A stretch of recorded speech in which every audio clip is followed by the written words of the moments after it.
በክርስቶስ በተሰጠን ጸጋ ከኃጢአት ነፃ የምንሆንበትን ህይወት እንዴት እንደምንኖር ወይም ደግሞ በወንጌል ላይ ኮመን የሆኑ ሰዎች የሚሳሳቷቸውን ነገሮች ማወቅ ስላለብን እነሱን ነገሮች አይተን ባለፈው ፕሮግራም ላይ አሁን ወደዚህ መተናል ማለት ነው። ስለዚህ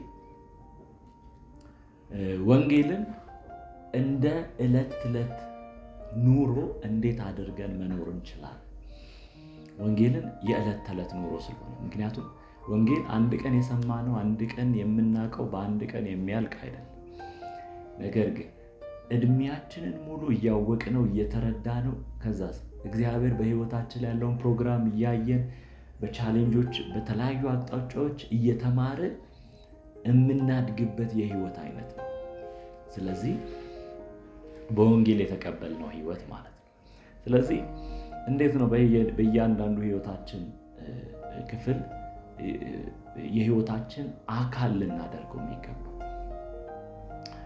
ምናልባት ሌላ ክፍል ላይ ስለ እግዚአብሔር ቃል በደንብ ዲቴል የሆነ ነገር እናነሳለን። እዚህ ጋር ግን ጀስት ሜንሽን አድርገነው የእግዚአብሔርን ቃል በማወቅ በጸሎት በመትጋት ነው ክርስትናን ወይም ይህንን በወንጌል የተቀበልነውን ህይወት ልንኖር የምንችለው ማለት ነው። ስለዚህ ያ ማለት በየዕለቱ ከእንቅልፋችን ስንነሳ ለራሳችን አንድ ነገር ልንነግረው ይገባል።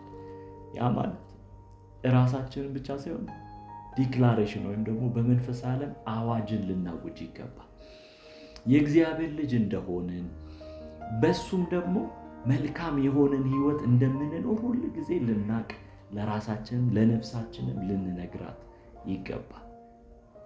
ስለዚህ ያ ክርስቶስን ከሙታን ያስነሳው የእግዚአብሔር ኃይል በእኛ ውስጥ እንዳለ፣ በክርስቶስ ጻድቃን እንደሆነ፣ በክርስቶስ ቅዱሳን እንደሆነ፣ በክርስቶስ በተሰራው ስራ እንደተባረክን ራሳችን ላይ ልናውጅ ለራሳችን ደግሞ ለነፍሳችን ልንነግር ያስፈልጋል ማለት ነው።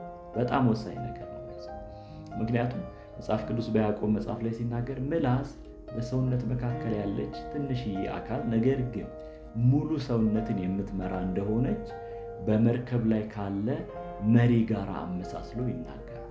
ስለዚህ በምንናገረው ቃል ምንናገረው እንግዲህ ከዚህ በኋላ ክፉ ሊሆን አይገባም ማለት ነው። በቃ ቻሌንጅ እንኳን ቢኖር በዛ ቻሌንጅ ውስጥ የእግዚአብሔርን መልካምነት እግዚአብሔር እንደሚችል ነው እንጂ መናገር ያለብን የቻሌንጁን ታላቅነት ልንናገር አይገባም ማለት ነው። ስለዚህ ሁል ጊዜ ከእንቅልፋችን ስንነሳ በራሳችን ላይ እግዚአብሔርን ቃል ልናውጅ ይገባል። በራሳችን ላይ፣ በህይወታችን ላይ፣ በዘመናችን ላይ፣ በነጋችን ላይ ጨምሮ።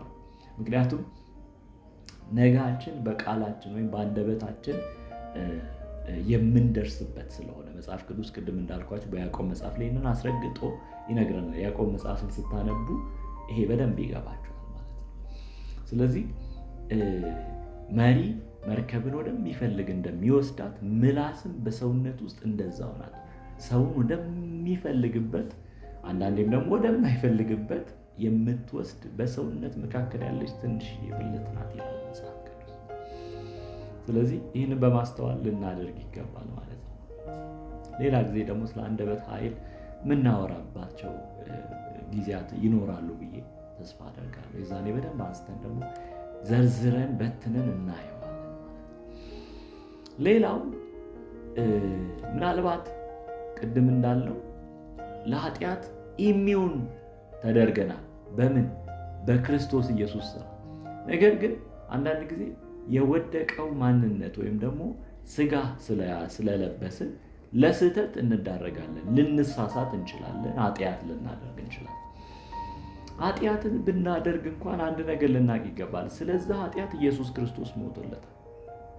ስለዛ ኃጢአት ዋጋ ተከፍሎለታል። ነገር ግን ንስሐ በመግባት ወይም በንስሐ ልንመለስ ይገባል። ንስሐ ማለት ሪፔንታንስ የአእምሮ ለውጥ ወይም ደግሞ ወደ ቀደመው መመለስ ወይም ደግሞ ፊትን 180 ዲግሪ ማዞር እንደማለት ነው ንስሐ ማለት። ምክንያቱም በኃጢአት የመኖር ፕሮግራም እግዚአብሔር በሕይወታችን ላይ የለው። ከኃጢአት ውጪ እንድንኖር ኃጢአት ሲጀመር ከታርጌቱ ውጪ መሆን ማለት ነው። ስለዚህ ወደ ታርጌቱ ልንመለስ ስለሚገባ ኃጢአታችንን እዛው ድሮፕ አድርገን ነው ወደሚቀጥለው የህይወታችን ምዕራፍ ልንገባ ይገባል።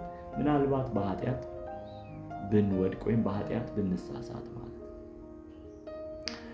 አንዳንድ ጊዜ ደግሞ ሰይጣን መጥቶ ይከሰናል ከኃጢአትን ስናደርግ።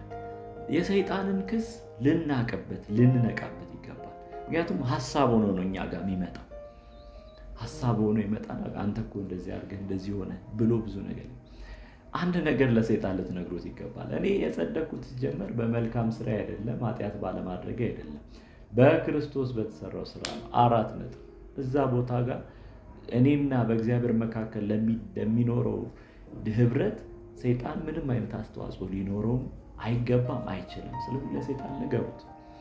ኮንዴም ሊሆን አንዳንዴ በቃ እኔ እኮ በቃ የሚል ስሜት ሲመጣብን ንገሩት። እኔ በክርስቶስ ኢየሱስ ነው የጸደቅኩት፣ በራሴ አይደለም፣ በችሎታ አይደለም፣ በራሴ ትግልም አይደለም፣ በክርስቶስ ነው የጸደቅኩት የሚለውን ለራሳችንም ለሰይጣንም ልንነግረው ይገባል። አንዳንድ ጊዜ በህይወታችን ቻሌንጆች ይመጣሉ። በሽታ ሊሆን ይችላል፣ ድህነት ሊሆን ይችላል። የተለያዩ አይነት ቻሌንጆች በህይወታችን ላይ ይመጣሉ። እግዚአብሔር በህይወታችን የሚመጣውን ነገር ሳያውቅ የሚመጣው ነገር የለም። ለዚህ ነው መጽሐፍ ቅዱስ ሲናገር እግዚአብሔር ከምንችለው በላይ አብልጠን እንድንፈተን አይፈቅድማል። ስለዚህ የሆነ ፈተና ወደ ህይወታችን ሲመጣ ያንን ቻሌንጅ እንችለዋለን ማለት ነው። ይህንን ነገር በደንብ ልናቅ ይገባል። አንዳንዴ ግን ያልታደሰ አእምሮ ስንይዝ አረን ያልችለውም እንላለን። እንችለዋለን። በዚህ አጋጣሚ እንችለዋለን። ከምንችለው በላይ እግዚአብሔር በህይወታችን አንዳች ነገር አያመጣም። ስለምንችለው ነው ያመጣው። ስለዚህ አንችለውም ከሚለው ስሜት ወጥተን ያንን ነገር ወደ መታገልና ወደ ማሸነፍ መምጣት መቻል አለብን ማለት ነው። ስለዚህ በህይወታችን የተለያዩ አይነት ቻሌንጆች፣ የተለያዩ አይነት መከራዎች ሊመጡ ይችላሉ። አንዳንዱ መከራዎች በጣም ከምናውቃቸው ከቅርብ ሰዎች ሊመጡ ይችላሉ። አንዳንድ መከራዎች ኢቭን ከባለስልጣናት ሊመጡ ይችላሉ። አንዳንድ መከራዎች በጣም ፓወርፉል ከሆኑ ሰዎች ሊመጡ ይችላሉ። አንዳንድ መከራዎች ከህይወታችን ላይ ባሉ ጉዳዮች ላይ ሊመጡ ይችላሉ። በየትኛውም አቅጣጫ ሊመጣ የሚችለውን ያንን ቻሌንጅ እና ፕሮብሌም ወይም ደግሞ መከራ እንድንታገልና እንድናሸንፍ የእግዚአብሔር ጸጋ ተሰጥቶናል። ይህን ነገር በደንብ አድርገን ልናሰምር ይገባል። አንዳንድ ጊዜ ባለመረዳት ልናለቅስ እንችላለን። በቃ ያን ነገር ባለማወቅ በእግዚአብሔር ፊት ጌታ ሆይ ለምን ብለን ልንል እንችላለን። ግን እግዚአብሔር አንድ ነገር ነው የሚለን፣ በርቱ ነው የሚለን፣ አትፍሩ ነው የሚለን። ለምን? አለ፣ አቅሙ አለ፣ የእግዚአብሔር ጸጋ አለ፣ የእግዚአብሔር ኃይል አለ፣ የእግዚአብሔር ዘር በውስጣችን አለ። ስለዚህ ልንሸነፍ አንችልም ማለት ነው፣ በዛ ቻሌንጅ፣ በዛ ችግር ማለት ነው። ያንን በማወቅ እንደውም አሸናፊዎች እንደሆንን በመረዳት ያንን ቻሌንጅ ልንመታው፣ ከህይወታችን ልናስወግደው፣ በጸሎት ሊሆን ይችላል፣ በእግዚአብሔር ቃል ሊሆን ይችላል፣ ይገባል ማለት ነው። ስለዚህ ይህንን ማወቅ አለብን። አንዳንድ ጊዜ ደግሞ ልንፈተን እንችላለን። በጣም ፈታኝ የሆነ ቅድም እንዳልነው በፈተናም ልንወድቅ እንችላለን። ግን ሳንወድቅ ፈተናውን ማሸነፍ እንችላለን። የእግዚአብሔር ጸጋ አለ። ስለዚህ ፈተናዎች ሲመጡ ወደ ህይወታችን እነዛን ፈተናዎች ለማለፍ ራሳችንን ምን ማድረግ አለብን? ወገባችንን መታጠቅ አለ። ምክንያቱም ክርስትና እንደዛ ህይወት ወገባችንን ታጥቀን የምንኖረው ህይወት። ስለዚህ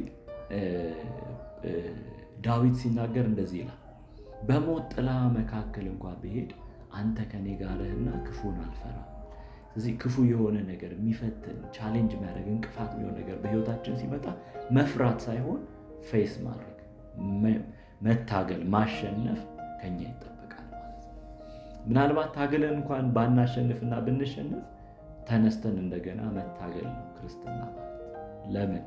ክርስቲያን ተስፋ አይቆርጥም ስለሚባል ሳይሆን እውነታው። ለምንድነው ተስፋ ማንቆርጠው? ኦልሬዲ የተቆረጠ ህይወት ላይ ነው እየኖርን ያለ። ብንኖርም እናሸንፋለን፣ ብንሞትም እናሸንፋለን። ባይዞ በክርስትና እንደዛ ነው። ብንኖርም ብንሞትም አሸናፊዎች ነው። በሞቱ ኢየሱስ እንዳሸነፈ ብንሞት እንኳን እኛ ዛሬ በሞታችን አሸናፊዎች ነው የምንሆነው። ለምን? ዘር ነና። እኛ ስንዘራ ሌሎች ብዙዎች በእኛ ውስጥ ይበቅላሉ ማለት ነው። ለዚህ ነው ለክርስትና ቁርጥ አድርገን መኖር ያለብን። ስንኖር ደግሞ ለብዙዎች በረከት እንሆናለን። ለብዙዎች መዳን ምክንያት እንሆናለን። ለብዙዎች ብርሃን ጨው እንሆናለን። ስለዚህ ሁለቱም አቅጣጫ ማሸነፍ እንደሆነ ስለገባን የቱ ጋራ ተስፋ እንቁረጥ? የሚቆረጥበትን ቦታ የለም። ሲጀምር በህይወታችን ቻሌንጅ ይመጣል። ፌስ አድርገን ጥለ ነው ጠብሰ ነው ገለ ነው እናልፋለን። በህይወታችን ሰይጣን መጥቶ ብዙ ነገር ያደርጋል። ታግለን ወቅተን አሸንፈነው ድጋሚ እንነሳለን። ምክንያቱም በእኛ ውስጥ ያለው ሲድ ሊሞት የማይችል ስለሆነ ማለት ነው። ልታጠፉት የማይጠፋ ዘር ስለሆነ ማለት ነው። ስለዚህ ይህንን በመረዳት እንድንኖር እግዚአብሔር ይርዳን። እኛም ይህንን በመረዳት ልንኖር ይገባናል፣ ልናቅ ይገባናል።